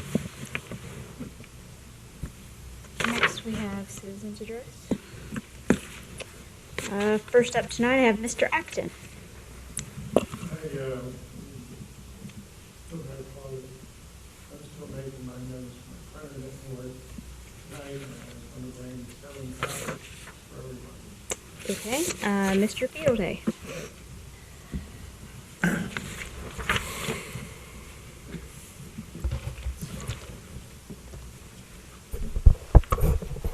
There's an awful lot to cover tonight, but I'd sure like to have that clock just kind of slowed down. We sat here and listened to you guys for an hour and 10 minutes. And I think that we ought to be at least have our time, whatever we need. I'll try not to be redundant, but I'd sure like to have more than that, just because. The last meeting I was here, I mentioned something about the Rumpke, what was going on over there. And Mr. Dieters, you were going to get with me here after the meeting, and I chose not to stay. I had other things to do also. But I guess the question is, the fire's still going on. That's that issue. And Rumpke's obviously a public nuisance. And the other part is, are we going to appeal the case? And I guess that's up in the air. And then, of course, the other thing, the poop thing you guys addressed. Thank you very much. And the Hughes Road, that's part of their consent decree as I read it. I'm going to get back to the fire, the public nuisance, the appeal, and Hughes Road. And in the consent decree, there was not one thing in there that addressed, and I'm going to use this word, the illegal discharge of their odors from that landfill. Not one thing was in that was going to deal with that. You know, I think the landfill, I guess it could work if they would just follow what they're supposed to do by law. You know, you would never know it was there. But they choose not to do that, and we, as a township, choose to allow them to get by with it. I don't think there's a community in the country that allow that to happen. That's that issue. The other issue is, I want you to keep this in mind, that the acreage that they have, when it's all over with, will be 1.5 square miles of garbage dump that it will never be useful to this community again. Tax base gone. Once it's filled and gone, it's a huge liability. We'll all be dead and gone, and maybe that's something you don't care about. I think you do care. But think about it. It's probably going to be the largest landfill in the country. I don't know that for a fact, but I think here a few years back, under their current thing, they were the 6th largest, is what I've heard. Don't know that for a fact either, but it's going to be a 1.5 square miles. That's bigger than how many communities in this county that create tax base much larger than that will ever create. Think about what you're about to do or possibly do, or and I don't know where this whole thing stands. I really don't. But well, if you just throw in the towel, I guess, or maybe we accept what they want to give us, and that's what it's some about, because I think at the end of the day, it's the consent decree isn't near as good as the first one that came out. But the bottom line, you still have this issue. It's just a cancer on this community. You know, do you ever think about what Colerain could really be without that landfill? I'm sure you have, but it could be something tremendous. I mean, we have the same topography as Indian Hill in a lot of our areas, especially over by the landfill. So that's that. I gotta go. A lot's been said about this levy tonight. I guess I got a couple of things I'd like to comment on. And I mentioned something in the last meeting. Jim had an article in the paper that said balancing the budget and expectations for a formidable task. And I don't disagree with him. He might have a task, but one of the things he had in here, which I didn't get a chance to say last night, even though I had it highlighted, it says, while current resources aren't available to proactively identify nuisance issues, we are prepared to address the complaints received. That's like double talk to me. You've got 50 to 75 people that work for the township out and about every day. Let them write it down. Don't depend on us doing your work. And that's how I look at it. Don't depend on us, the residents, to do your work. Mr. Reinhardt, that's 5 minutes. Excuse me? I believe you're at your 5-minute mark, Mr. Fielder. Are you shitting me in plain words? Mr. Fielder, You guys you are talked at an your hour and 5-minute 15 mark. minutes, And we can't. This is our meeting. Yeah, it's our meeting. You can call me on the phone. You can email me. I'll give you. I'll give you 5 hours. I'd love to. I'd love to sit down and talk with you, but we got business tonight. We got rid of one of you. Thank you, Mr. Fielder. I'm glad you're no longer in service either, sir. Mr. McVeigh, you're up next. Don't like to hear the truth, do you? Right on. First of all, I'd like to thank Director Malloy for doing the good work on the We Thrive project. It's important, and I commend you and people who are doing it. And I do thank Mr. Rowan for sharing with us some more thoughts about the road strategy. It's good to see you penetrating that, and I've been pushing you on that. I'm the same guy who you quoted in your presentation, and we have a difference of opinion around what we need to do right now. And I'm looking at your latest forecast shared with the Finance Committee. You have between $4 and $6 million available for cash reserve, and you covered a little bit of that. I know, based on your spending, that we don't have any problem funding the senior center and parks for an extended period of time. Okay, that's not an issue. We don't have any risk of shutting down those parks that are funded by state grants. We can't do that. So we have to, even if they're, the grass is high, we're going to have to keep them open. So there's no risk in that happening. In your cash balances, you really haven't reflected the fact that Stone Creek is coming in maturity, or Best Buy, and that's more money that we're going to get. So that would be helpful too. So until I think we learn to spend a little bit more wisely, we shouldn't be asking for more. That's my position. Some examples of that is, Dennis, we got a $250,000 loan to the CMHA. They got lots of money. They're a year late. Go get it. Press on them. I don't know. We built a pole barn for the impound lot. Has the police paid us back yet? That's $140,000. So I think there's a bunch of things that we can do. Not to say that you haven't done things in the past. I won't refute that. That can extend what we have in our cash reserve. I don't believe we have a road plan. You've given us some thoughts, and I appreciate the fact that you've penetrated that. That's really what I've been asking you to do, and it's obvious to me that between when we last met and now you've got into that in more detail, and that's what I think we need, and I commend you for that. This levy makes no commitment on what you're going to really do, though. And in fact, the language is written so that, that you have free reign to do whatever you want with it, and that's problematic to me and to some residents. So we disagree on the need for this. Now on the consent decree, I was reading this thing, and I read the judge's ruling, and I read the consent decree, and it's a bit bothering to me in that I don't see township standards for zoning as being required by the judge or by the decree. That's problematic. We have zoning standards for a reason. And, it seems like you ask more of homeowners around whether they want to, on erecting a fence, than you are going to ask Rumpke to do the way this thing is written. You're expanding a landfill that's on fire. It's out of control, defined by Ohio law and the EPA. The landfill is currently unstable.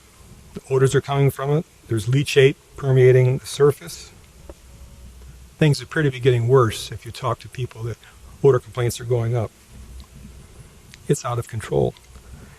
In some places, the landfill will approach 400 feet in depth, and it's going to be in operation for another 70 to 100 years. By abandoning Hughes Road, you're allowing the landfill to expand with grandfathered technology. They don't have to put new dump technology in place. Just go across the road. They can use existing technology and management practices, the same practices that have let this fire develop and not be extinguished and for odor complaints. It's logical to assume, I think, based on the technology they use and the practices they follow, that it's likely to occur again. Now, when I've asked you guys about what you can do around these odor complaints, you say that you don't have any power. It's in the Ohio EPA's hand. And when I press you around, and you in particular, Mr. Ritter, about this, you get angry and defensive when I say, what are you doing to help us out with this issue? Now, every residents have every right to be angry with you as trustees, the Hamilton County Commissioners, the Public Health Commissioner, the Ohio EPA, for allowing this to occur. And it will continue to occur as this consent decree is currently evolved. This is a failure of leadership on the part of all the people I've talked about. And residents can be justifiably unsatisfied with your performance. Have you been sleeping for the last 6 years, Rich? No, sir. You took them to trial. Are you aware of that? Do you know what the end of that was? To try to close the landfill. So that's another statement you make that's absolutely off the wall. What's off the wall? The statement you just made, that we failed. We took them to trial on the merits of the zoning You still have question. something to appeal if you want. We do, but we haven't failed. We've done everything, frankly, that you've advocated for up to this point. Well, then keep So going. you've also failed. Then keep going. Keep going. Well, and the last time I checked, the Rumpke landfill is a private business. It is a private company. They have, within the law, the right to do whatever they want. We cannot go up there and tell them to do anything different than we can go to Meyer and tell them to do something different. If they're operating within what we have with the zoning department, which is what we've been fighting about for 6 years, as Dennis has indicated. 10, actually, yes. That's all we have is zoning. We can't go up there, we can't shut them down, we can't close them down, we can't file extra lawsuits other than zoning, and that's what we've done.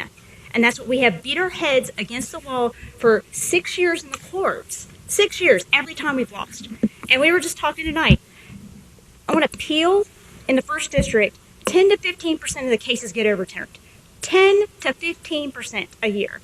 And the odds of this getting into the Supreme Court again are 3.8 to 5% of the cases are actually selected and taken into the Supreme Court of what's sent up there. That's everything. That's criminal cases, that's civil, that's everything. So the odds of this getting overturned, and then if we want to appeal that, even going to the Supreme Court, are like slim to nothing at this point. So I think it's ridiculous that you stand here and you accuse us of not doing things when I call the overline all the time. You know what I get? A call back from the health department, EPA, saying, "Oh, they're within their limits. Sorry, we can't do anything." What are we supposed to do about that? I understand that.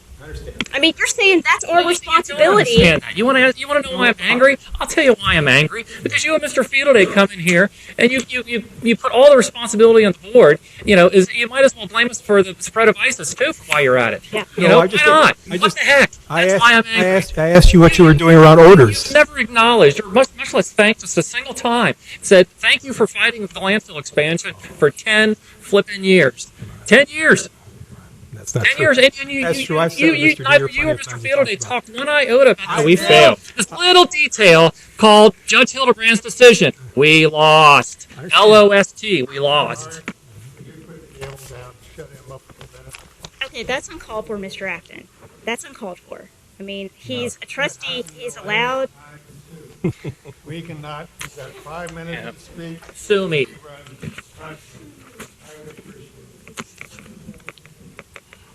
I have Mr. Is it Periano? Mr. Sorry. Boy, what an act to follow.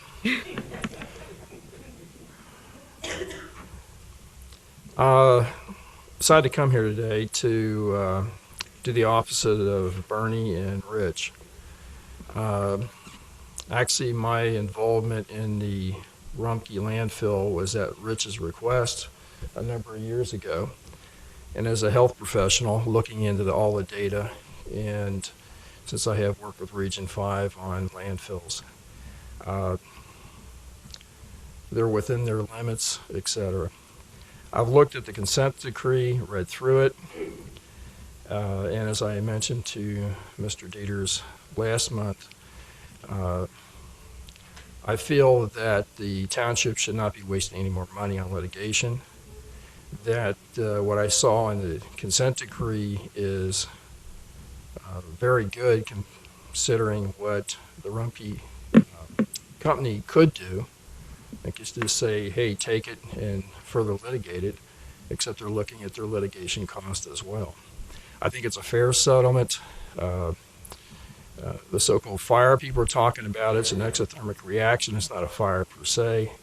And anybody who's been around a waste site knows that there's going to be some issues. And Rumpke, if you look at it nationally, is pretty well ranked as far as how they operate, whether you like it or not. People don't like the NIMBY syndrome, not in my backyard, but the waste has to go somewhere, just like you don't want to live next to a sewer plant. So my position is go with the consent decree. I think it's the best the township can get. And anybody else wants to talk about it with me privately, I'm available. Thank you. Thank you, sir. I have Miss Thomas.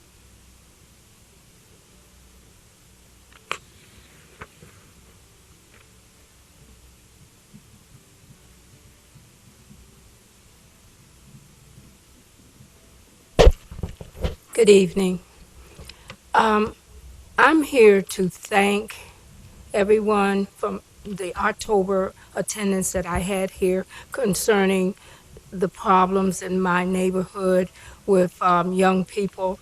I've call them the thug cartel, who want to run everything and be throwing trash and things like that. What has happened since October, we have an increase of police riding in their cars. And I understand that there may be police, and probably are, in unmarked cars, but the visibility of seeing a police car coming into the neighborhood has made a difference. Less trash is being thrown on my end of the street. So I want to thank you. That's it. Thank you, ma'am. Ms. Thomas, I want to thank you for holding us accountable and bringing that to our attention and working with us. You've been a great help. And my commitment to you is we'll continue with that as long as you continue to let us know what we're doing is helping or what we can do to make things better. Thank you very much. I've got Mr. Stevens.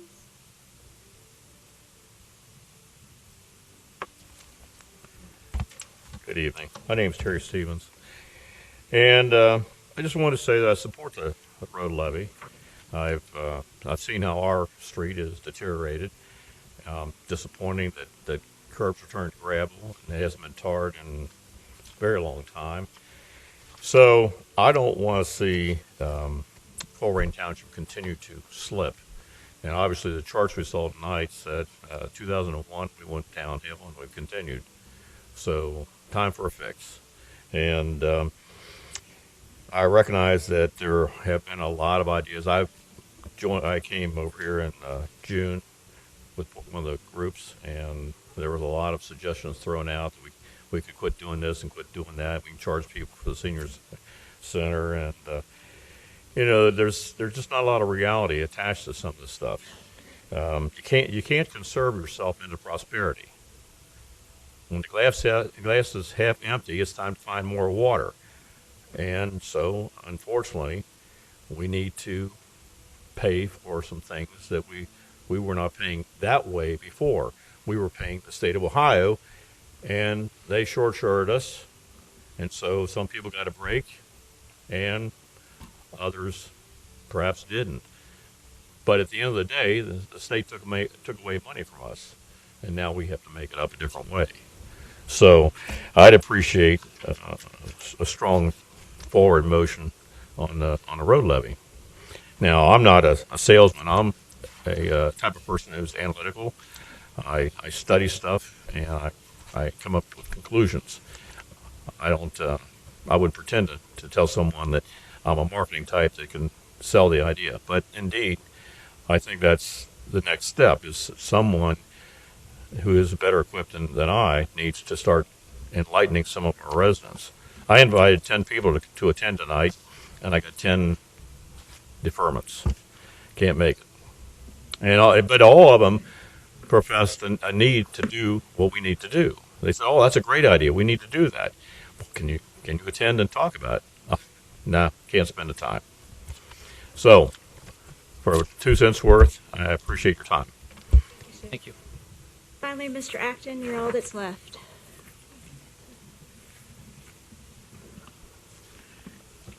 Jim Acton, I live here in Colerain Township, been here for 40 years. With 2016 facing us in the near future, I have a couple of questions for the board and some ideas. Number one is transparency, which I've preached, and Mr. Rowan has preached too, saying that is what we're here for. Transparency, in my book, is understanding what's going on in this township. And I've asked that question many, many times. I was going to bring a list of things that I wanted to discuss this evening, but my computer broke down at 5:35 and I was unable to bring them. So if you would, please bear with me here.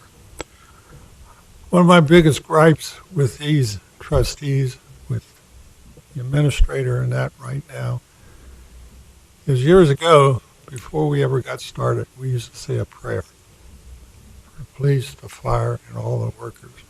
We haven't done that. What, 2 years now? Why? Barbier. No. I can tell you. Counsel, he's going to explain it to you. All right. The United States I've Supreme got Court. 5 minutes. Okay.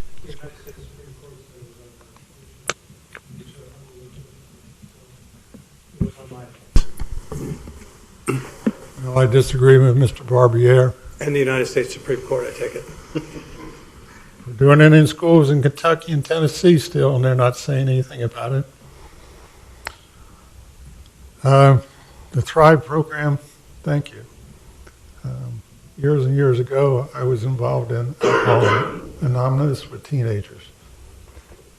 You're on the right track. Keep pushing. But we've got to reach the teenagers before they get to adulthood also, Dan.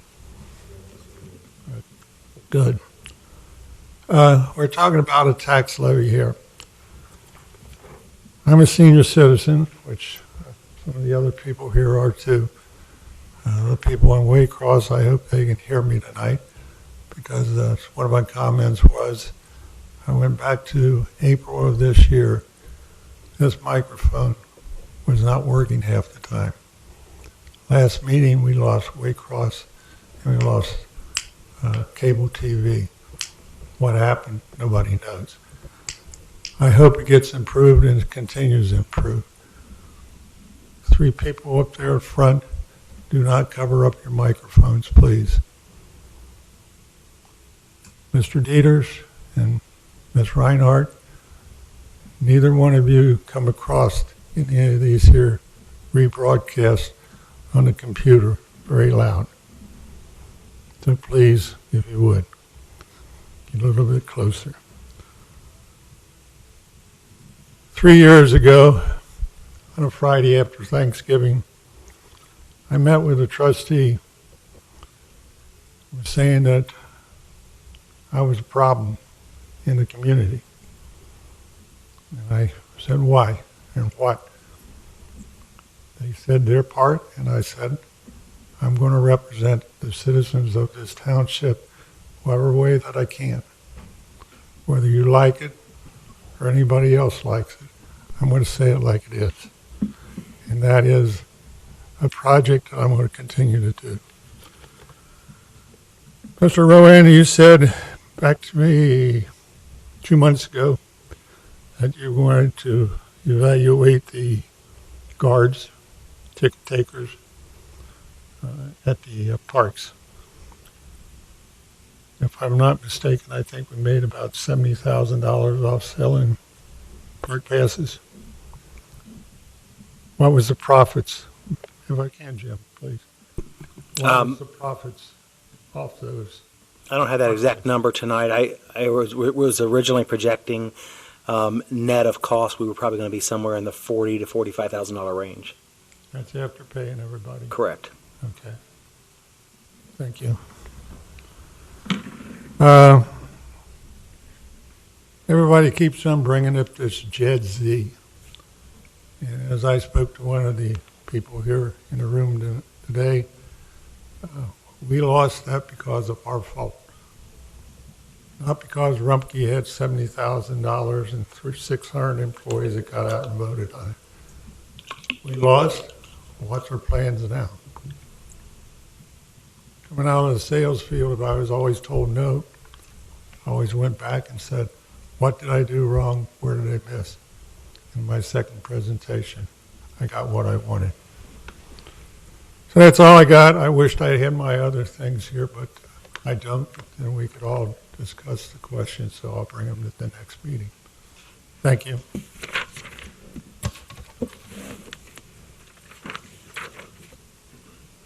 I have administrative reports. I only have one thing. In response to Mr. McVeigh's statement that has the police department paid for that barn regarding the impound lot, the answer is yes. We paid for it. Just 2 quick items. The police department's beginning looking into starting an Explorer program through the Boy Scouts of America. That's something that, number one, gives our youth of our community some insight into what we do, and also allows us to start recruiting efforts a little bit younger and finding people that might be future police officers for us. So we should be starting that probably in the first quarter of 2016. And also FOP Lodge 113, which represents our police officers, now offers them a free college benefit for associate's degree, which number one is great for them. It gets them started on their college degrees, and it also gives us some cost savings because we do a tuition reimbursement as well. So that's going to be a benefit to us as well. So I thought that was a great program.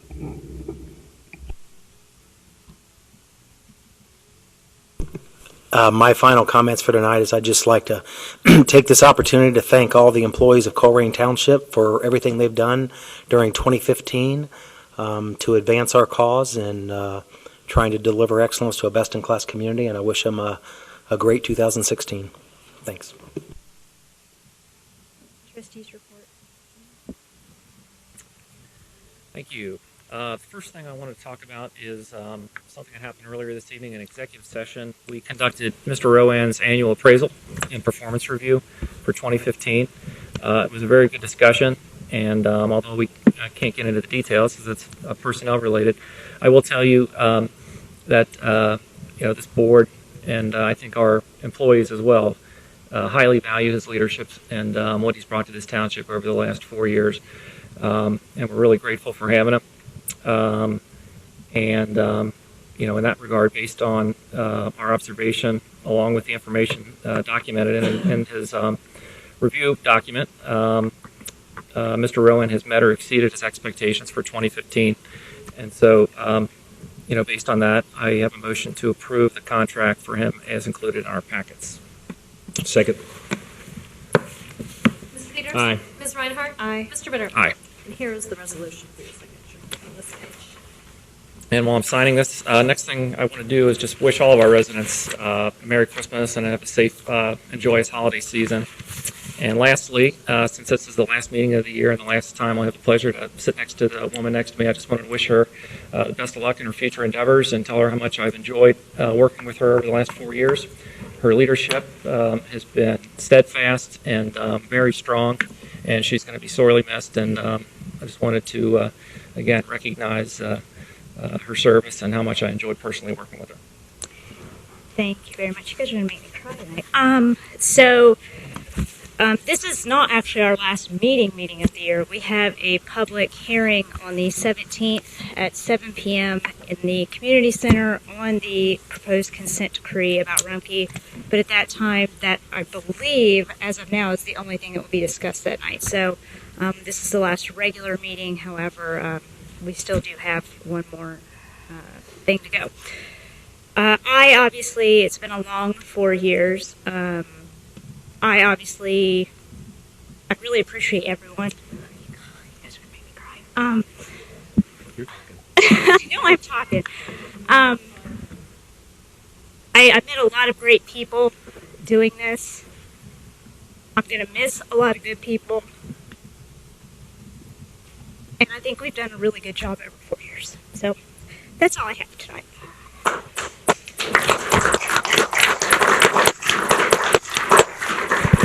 I'll springboard off of those comments, Mindy. This job is hard, and I think everyone recognizes that when you really think about what we have to deal with, the problems that we have to solve. And Mr. Fiedele, Mr. McVeigh pointed out the Rumpke issue. They're right. It's probably one of the hardest things that a township trustee in Ohio will ever have to deal with. So I don't think that any of us take this lightly, and I will highlight that Trustee Reinhardt has been steadfast in her commitment to this community. She's always stood by her principles and, frankly, never swayed in that from the time she's taken office. That's to be commended, especially in a political climate where it's easy to do what you think is popular or listen to people who may be in your ear about, a personal agenda. There's never been a point in time when I ever questioned her personal commitment from inside her about what she wanted for this township, which is to make this a better community. So she is to be commended for the last 4 years, and like any other official, I think it's a measuring stick that you leave it in a better place, and I think it's an understatement that the last 4 years have been a tremendous growth process to bring Colerain to a better place, and that's mostly in part because of her contributions to this board and this community. So I commend her for that, and I will. The administration was nice enough to present her with a plaque, and we will tonight, Melinda Reinhardt, in recognition for her dedicated service to the Colerain Township community as Township Trustee 2012-2015.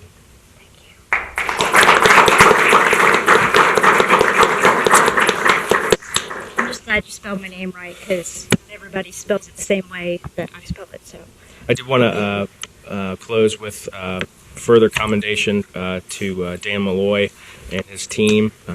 This project, which is attempting, and I say this, I feel like at every meeting, it's attempting to solve what it could be considered by most an unsolvable problem.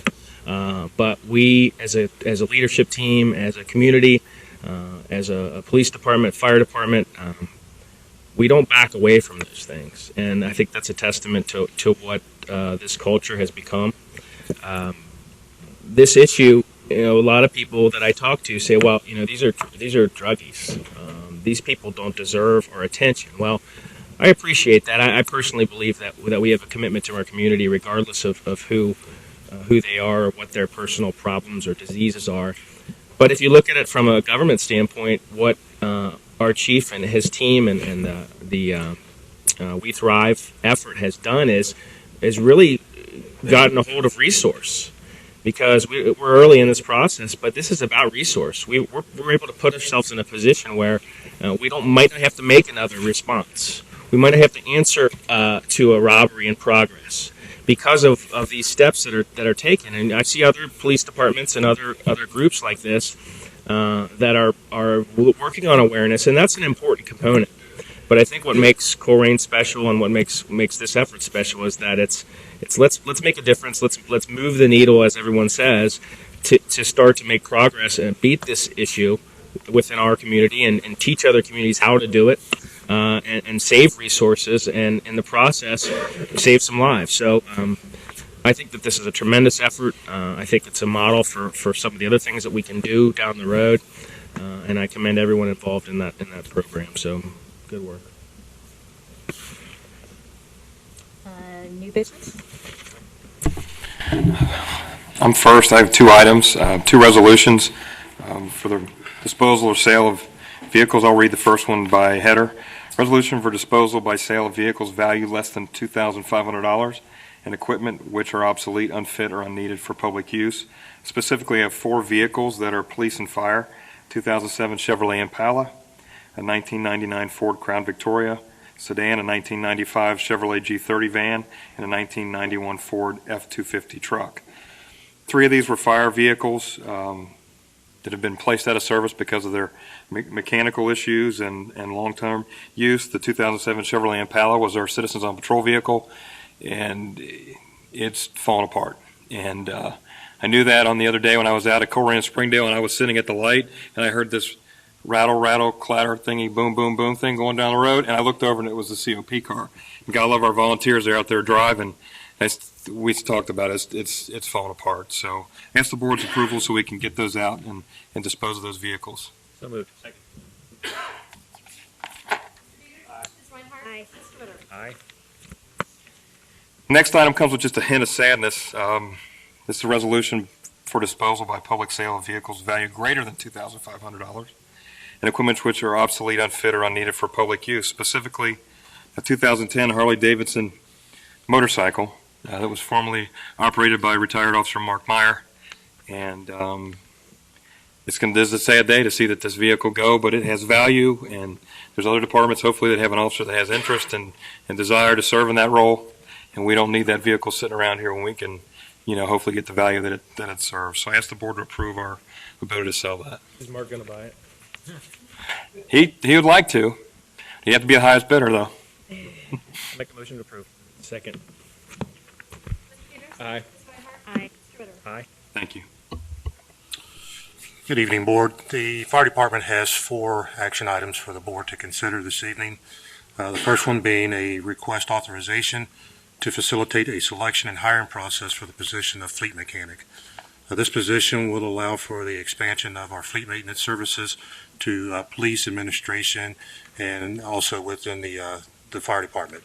The position is a full-time position with a pay range, depending upon the qualifications, of $50,000 to $55,000 per year.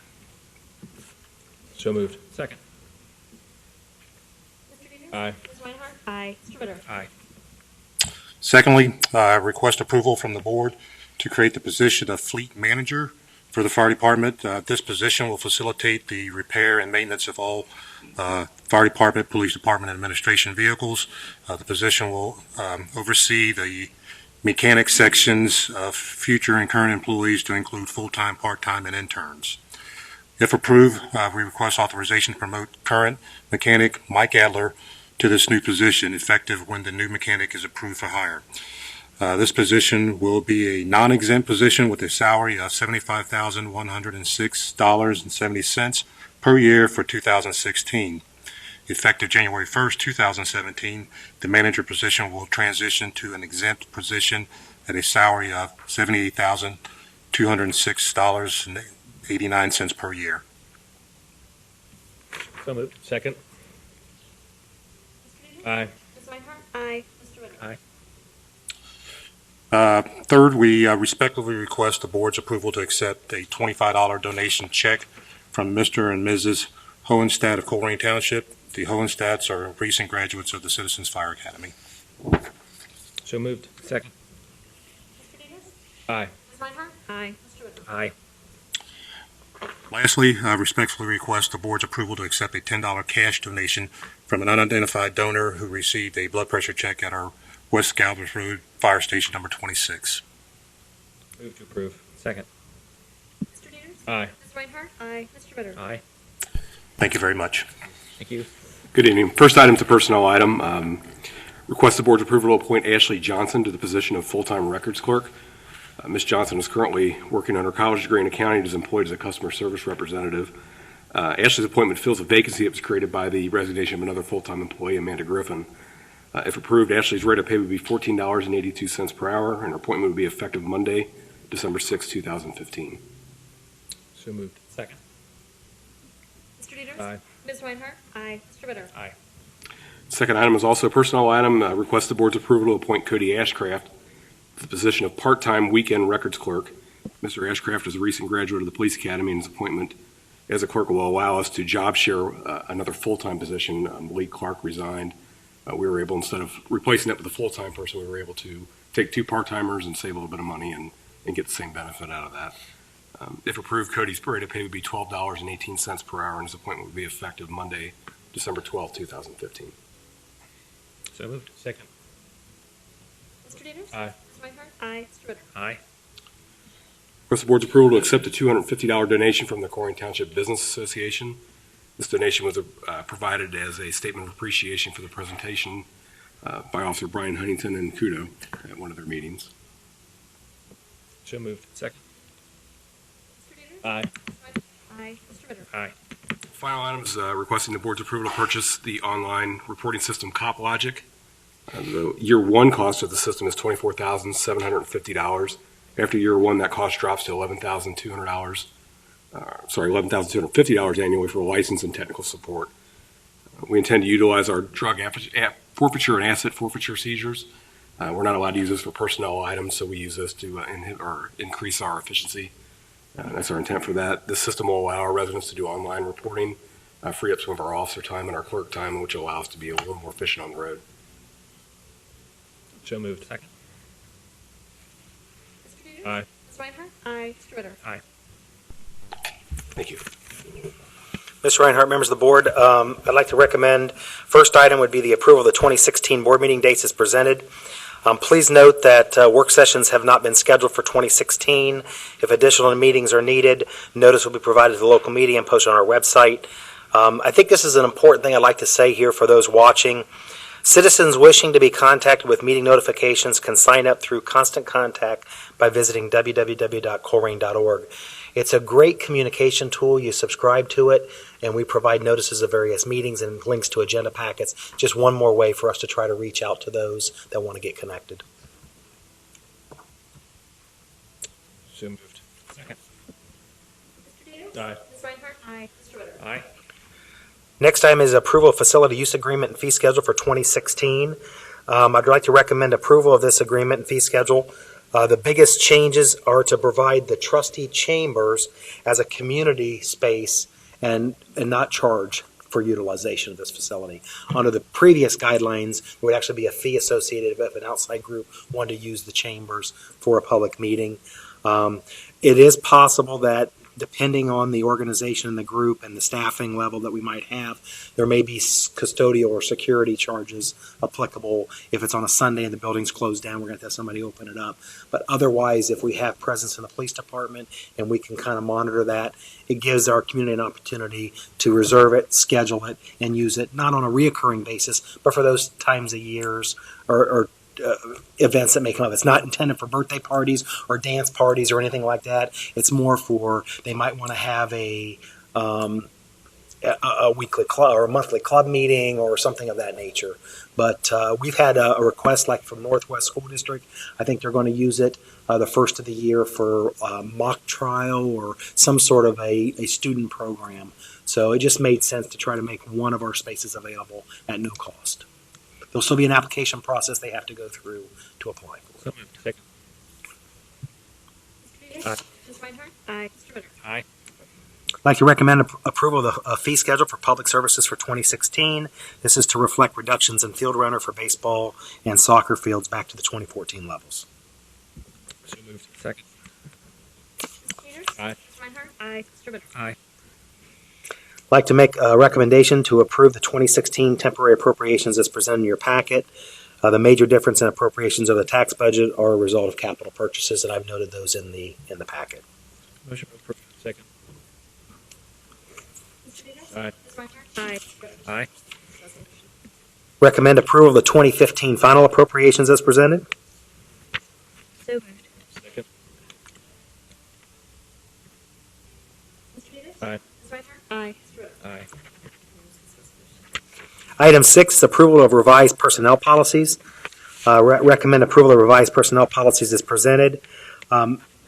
We are working with legal counsel in an effort to consolidate some of our general operating guidelines and departmental policies as various appendixes to the overall policy manual. This is kind of a work in process. This particular manual updated a couple policies with regards to sick bank, reduction in tuition reimbursement benefit, and a few other minor points that I highlighted in the packet. Motion approved. Second. Ms. Peters? Aye. Ms. Reinhardt? Aye. Mr. Ritter? Aye.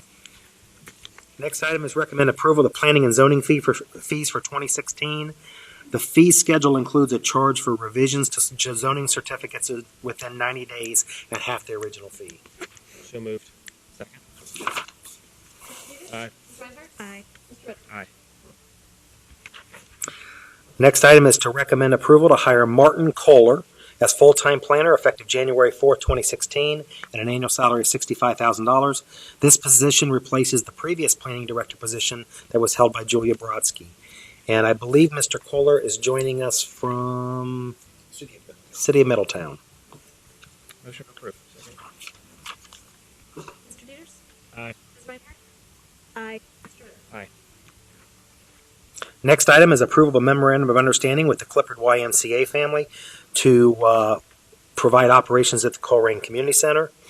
This contract reflects approximately a $5,000 decrease over 2015 as a result of the YMCA is going to be now collecting membership revenue for the members rather than us collecting it and them collecting it. So we're trying to consolidate the program aspect.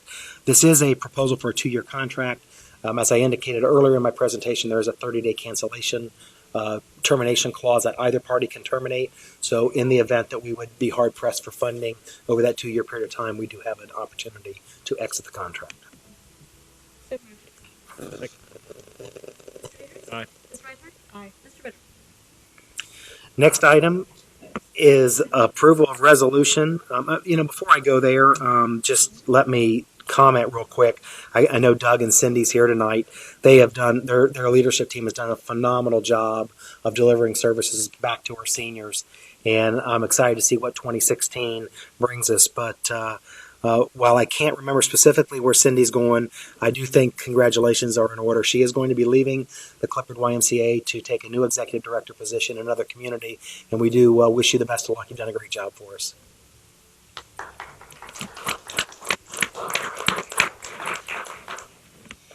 The next item I have is recommend approval of legal services contract with Lawrence Barbier as presented.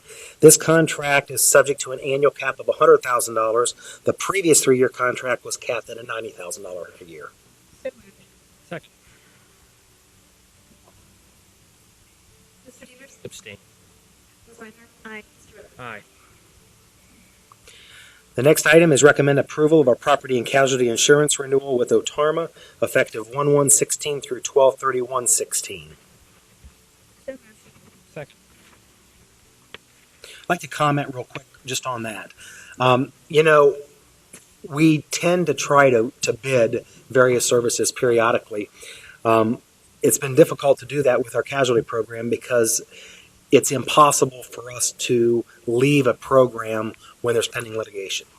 So as we contemplate this litigation settlement next week, there is possible that we would have the first opportunity in 10 years to shop the rates next year if we don't have pending claims. So the insurance, really considering the amount of litigation costs that we've experienced, I think the overall premiums only increased about $7,500 this year, and a lot of that's because of exposure changes with adding new vehicles or changing values. So it's been minimal, but it's nice to be able to have the opportunity to bid the service every once in a while. So depending on where we stand with various claims, we may have the opportunity to actually shop this next year.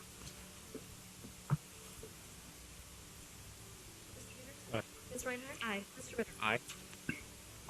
Before I address the next two items, I'd like to just let the individuals that are here know, as well as those that are watching on Waycross, that as the board evaluated my performance this evening, our leadership team is going through a very similar exercise with their employees, and I've done with my employees. And it just so happens I have all three that report directly to me here tonight, with Dan Malloy being our Assistant Administrator Director of Public Safety, Frank Birkenhauer, Assistant Administrator Director of Development, and Emily Randolph is our Accounting Director and Director of HR.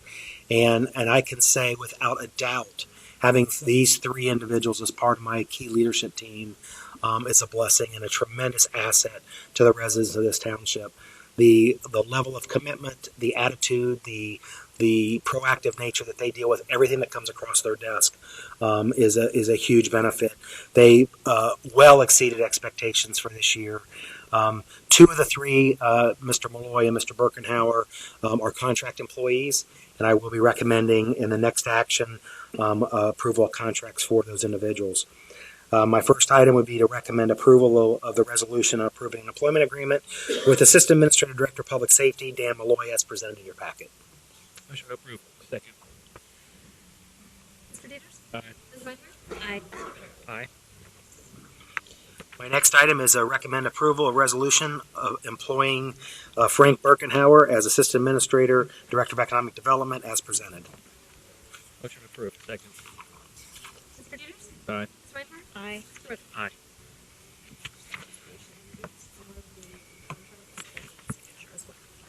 And my final action tonight, and I will tell you that it is a recommendation that I feel very comfortable making. I feel like we have taken every effort possible to address the spending, to bring it into control, to at the same time maintain a significant amount of value to our residents. But I think we've reached the point now that it's necessary for us to take the next step in securing funding to provide long-term sustainability for our park system and our road system, and to protect the money currently coming in to serve our senior center.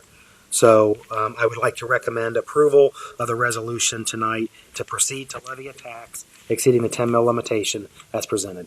Motion to approve. Second. I will say, and I said this initially when we presented, aside from what some of the personal agendas may have spoken to tonight, we have kept our house in order. This is a choice that the residents will have based upon what we've done as a government. And if you take a hard look at the organization and our budgets and the innovation and responsibility, frankly, I think we don't have anything to hide with respect to this request.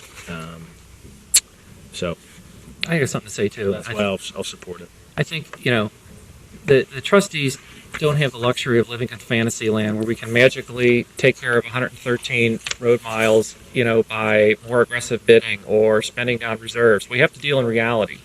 And so what you saw tonight was a fact-based, data-driven analysis of exactly what we would do with the money, why it's needed, and we're going to leave it up to the residents to make the verdict on whether they want to support this or not.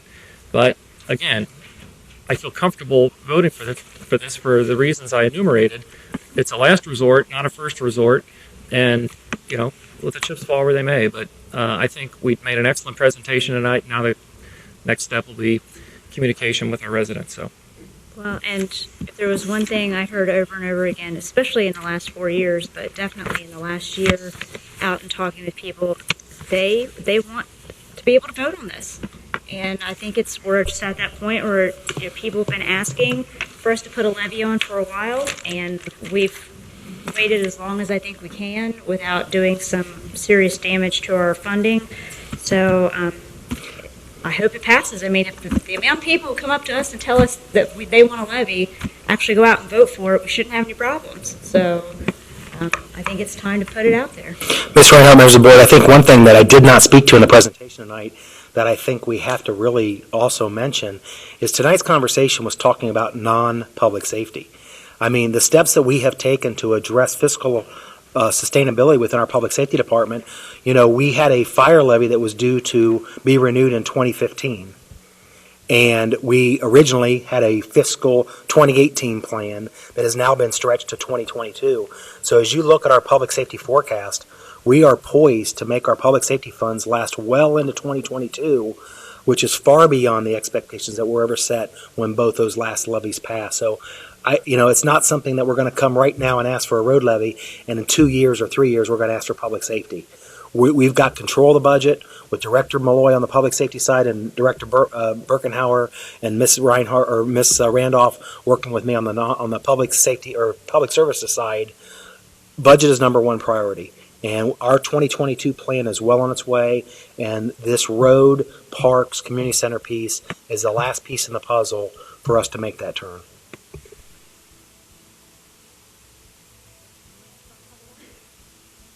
Aye. Ms. Reinhardt? Aye. Mr. Ritter? Aye. Ms. Fargo, I believe we're down to you. Thank you to you hardy souls for staying. First, let's go ahead and approve the minutes from past meetings. Let's do the regular meeting of November 10th. And in fact, I have a correction to my own minutes. The meeting started at 5, and under the section for executive session, it didn't take us a half hour to get down to executive session, so that should say at 5 p.m. Mr. Dieters made a motion. So if we could approve the minutes as amended. So moved. Second. Mr. Dieters? Aye. Ms. Reinhardt? Aye. Mr. Ritter? Aye. And then the special meeting of November 17th. I have no changes. Move So do I. to approve. Second. Mr. Dieters? Aye. Ms. Reinhardt? Aye. Mr. Ritter? Aye. And for the special meeting of November 24th, I think I was copying and pasting, to be very honest. And we also have a time issue there. It was not 4:01 p.m. that Mr. Ritter made the motion. It was 5:30 p.m. So if I could have your approval as amended. Motion to approve as amended. Second. All right. And then We need to vote on that one. you need to vote on that. I'm sorry. I'm ready to move. Mr. Dieters? Aye. Ms. Reinhardt? Aye. Mr. Ritter? Aye. Finally, I'd like to ask for the board's usual approval of payroll, purchase orders, and receipts. So moved. Second. Mr. Dieters? Aye. Ms. Reinhardt? Aye. Mr. Ritter? Aye. And before I yield my space here, Ms. Reinhardt, it has been an honor and truly a pleasure to work with you over the past 4 years. And I wish you many blessings in the future. And I know that the time that you've spent doing township stuff, you can now do other fun things with your friends and family. And I know work hard to be the best prosecutor you can, which is also a tremendous service to our community. Working that end of safety in our community. So, Well, I can also not worry about running into these two in public anymore. I can talk with you whenever I want now. So, yeah, you can talk to them in the grocery store now if you Yes. see them. Yes, exactly. All right, so thank you. thank you, Heather. Is that it for tonight? Is Motion there to any- adjourn. There you go. Second. Aye. Aye. Aye. Thank you, everyone. Have a good night.